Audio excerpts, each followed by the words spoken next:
Hey everybody, how are you? Hope you're doing well. So do me a favor before we get started. I need you to hit that like button. If you're not a subscriber, I need you to do me a favor, hit that subscribe button and notification bell next to it so that you will not miss episode. So how is everyone today? How are you today? Hope you're doing well. So what we're going to do today is going to talk about real estate, and I'm going to share with you some things that I heard on a podcast. And what I want you to do is feel free to chime in and let me know your thoughts and your opinions on what I say. All right. So I'm going to make it brief and feel free to chime in. Let me know what you think. All right. So this is coming from a woman who makes $100,000 a month, and she focuses on Section 8. This is what she said: use debt to make money. So she was already doing this. And then she found Rich Dad Poor Dad's book later, after the fact. But before the fact, she was already doing this. And then after the fact, she found the book Rich Dad Poor Dad, which confirmed what she had already done, basically. Use debt to make money. So what kind of debt does she use to buy her real estate? She used home equity loans. She used student loans. She used credit cards. Let me ask you a question. Have any of you ever used student loans to buy property? Or have you ever had that thought? First of all, have you ever thought about doing something like that? Then, second of all, have any of you ever done that? That'd be real interesting. I think that's like the second time I heard that. So, one more time, she used home equity loans, she used student loans, and she used credit cards. She stated that she never thought that she had to save up money to buy a house. So she always had this thinking in her head to use debt to make money. So she's successful, making $100,000, $100,000 a month, focusing in on Section 8. And this is what she did. She used debt to make money. So what do you guys think about that? What do you guys think about it? Yay or nay? Yay or nay? What are your thoughts? What are your thoughts? Okay, so from a different podcast, they were talking about real estate, and they stated that this ideal of being free through real estate is a lie. Right? So this is recent. This is a recent podcast. The ideal of being free through real estate is a lie. So what do you think? Chime in, people. Chime in. Chime in. What are your thoughts? So if you watched any of my earlier segments, I actually interviewed people who became free through real estate. One was a woman.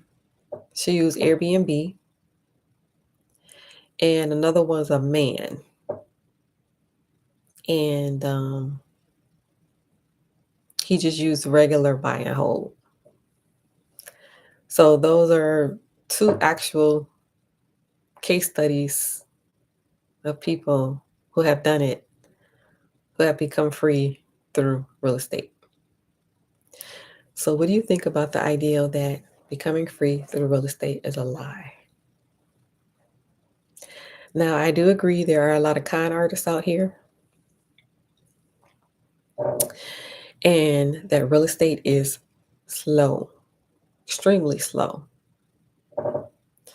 Also, I'm hearing the ideal that real estate is what you buy to store wealth. So it's for people that already have money. That real estate is for people, a place to store your wealth, right? So I do agree in some forms, seeing that real estate is really slow and that you need high capital, for example, for a down payment. Um, and there are probably faster, easier paths. Some of those being the internet, for example, making money online. But even so, you still would need to learn all the skills associated with a business. Learning to market, just being one of the things to learn. So, what do you think? I threw a bunch of ideas out at you. So, what do you think about them? And I'm not going to be on here long. So, I'm going to recap what I heard. The idea of getting free through real estate is a lie.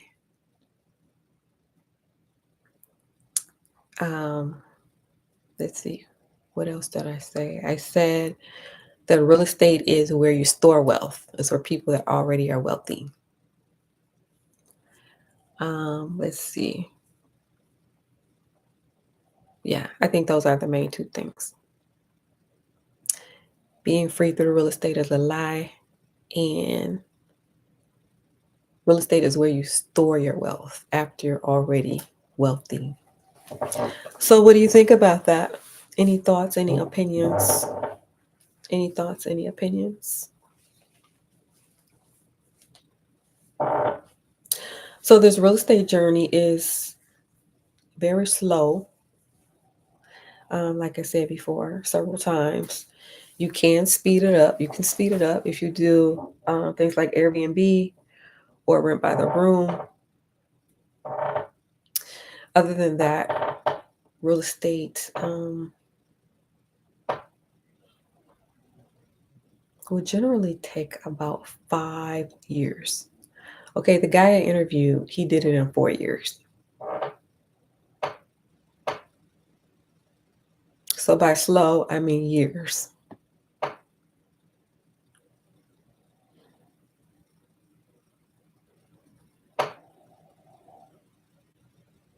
So, like I said, I interviewed 2 people who did it already.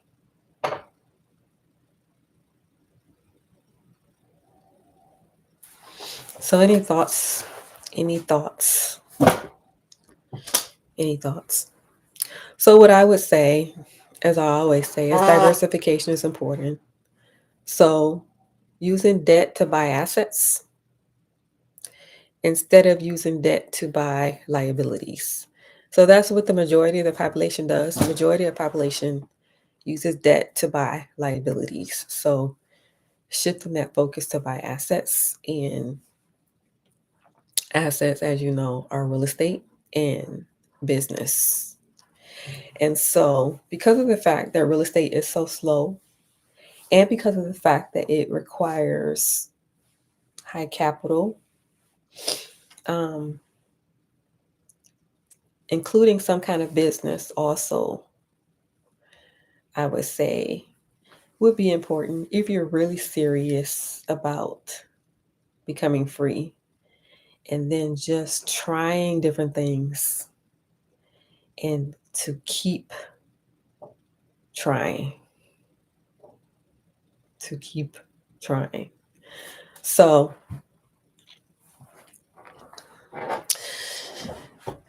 I do have the feeling that the money is online. If you can figure out this online thing, right? However, that diversification piece is important. So feel free to chime in. Let me know your thoughts. I will be bringing people onto the show. So I interview millionaires, multimillionaires, and entrepreneurs, and I will be bringing them on to the show sporadically. So stay tuned, tune into the channel. If you have made it this far in the video, comment the word real estate. That helps me, it helps the channel. because they want to see interaction. So if you made it this far in the video, type in the words real estate. All right. Thank you for watching, everyone.